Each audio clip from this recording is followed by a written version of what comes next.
Up with KREM begins now. Good Friday morning. Thank you for joining us here on Up with KREM. I'm Brandon T. Jones, and we also have meteorologist Thomas Patrick standing by live in the Weather Center. Thomas, how you doing this morning? Happy Friday. Great, Brandon. Yes, How sir. are you doing this morning? I'm feeling pretty good too, my friend. It's nice knowing we're about to go into the weekend, and you're telling us it's going to be some pretty decent weather as well. Absolutely stunning. You got any good plans with the family? Pumpkin patching yet? He's getting some ideas. I'll let Brandon stew over that for a moment. As we get you ready for the day today and weekend ahead, expect a lot of sunshine. Finally, that rain is out of the way. We didn't really get all that much yesterday. Just saw the sunshine, just trying to peek out at times. Going to have a lot better chance to do that today. As we zoom on in, here's the clear skies right over central Washington that will ultimately take over the rest of the inland Northwest. Any leftover rainfall over Idaho County near Grangeville and heading towards Missoula is exiting the region, and pretty quickly at that. So expecting mostly sunny skies today and high temperatures in the upper 60s. And we bring you weather and traffic together every 30 minutes. This is a live look at I-90 in Fancher. So things, again, moving nice and smooth. Still early here on this Friday morning, though. A couple extra cars starting to roll onto those roads, but we'll keep an eye on these cameras to give you an idea of what your morning commute will look like. Well, Kevin Coe, the South Hill Rapist, was able to walk free yesterday. He spent nearly 2 decades in civil commitment as a sexually violent predator in Pierce County. A Spokane County judge signed off on his release after the state attorney general's office said it couldn't meet the burden of proof to hold him any longer. KREM 2's Shannon Mowdy has more on what happened in the courtroom. Inside this courtroom, survivors got the chance to say their piece, knowing it held no sway over what happened here. There is no dispute over the outcome of what's going to be occurring today. The court has no discretion. Judge Julie McKay made clear Wednesday morning she had no choice but to release Kevin Coe under state law. But she did have a choice whether to hear what survivors of his crimes had to say. And he had told me during that night that he was going to kill me before he let me go. I had a tendency to believe him based on how badly he beat me. Shelley Monahan Kane was the only one who let her statement be recorded. She says Coe raped her in September 1979, and she hasn't been silent since. If we were able to talk to Fred Coe in person, I would beg him to get help. I would beg for him to admit what he did, to ask forgiveness. Coe waived his right to be present for the hearing and did not hear their words. But some survivors still addressed him directly, calling him the worst of the worst.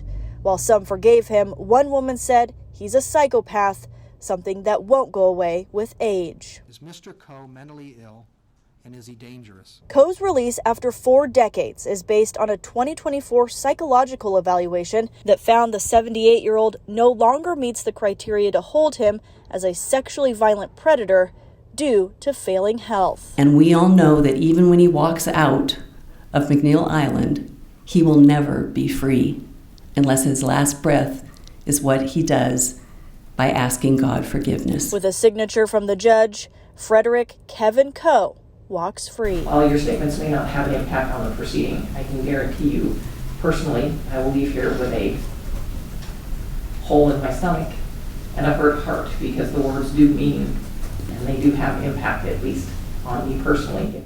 We've learned Coe will be taken to an adult group home on the west side of the state, but he can walk out whenever he chooses to. Shannon Mowdy, KREM 2 News.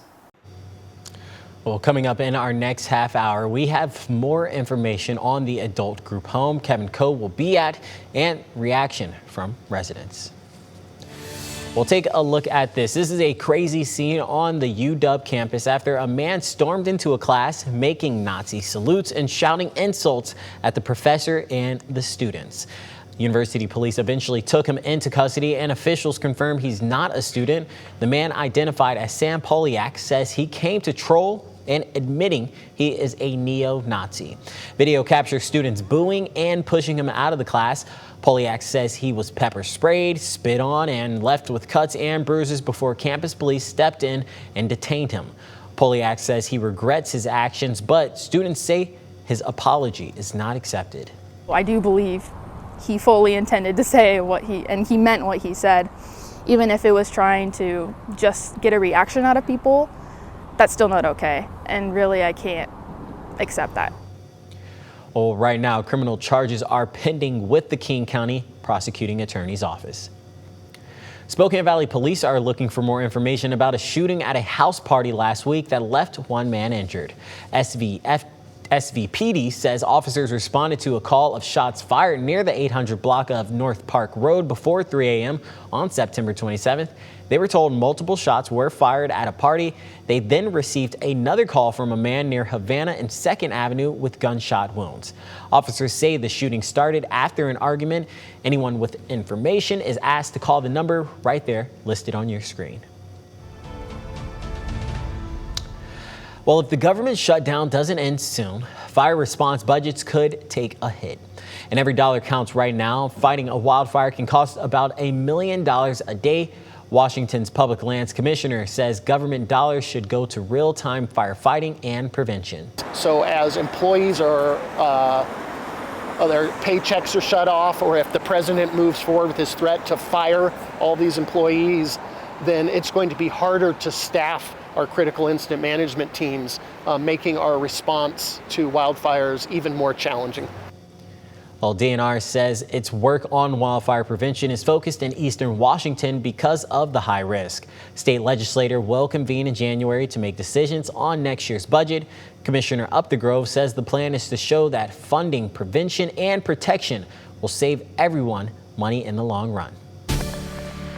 At 6:07, we are currently in the mid-40s here in Spokane. A cool morning, but it is October after all. So make sure to grab that jacket or sweatshirt on your way out the door. Temperatures like this are going to be more than common, basically for every morning from here on out. So it is going to be cool before sunrise, and it's even pretty cold to the north here. These are currents in the 30s from Deer Park to Sandpoint and Colville. Very normal stuff, but guess what? It's going to be even colder than that come next week. We'll cover next week's frosty morning temperatures in a moment here, but if you're looking for today's high temperatures, there they are. Upper 60s across most of the inland northwest, a few 70s still in central Washington. Well, October is Breast Cancer Awareness Month, and this year alone, more than 316,000 U.S. women are projected to be diagnosed with an invasive form of the disease.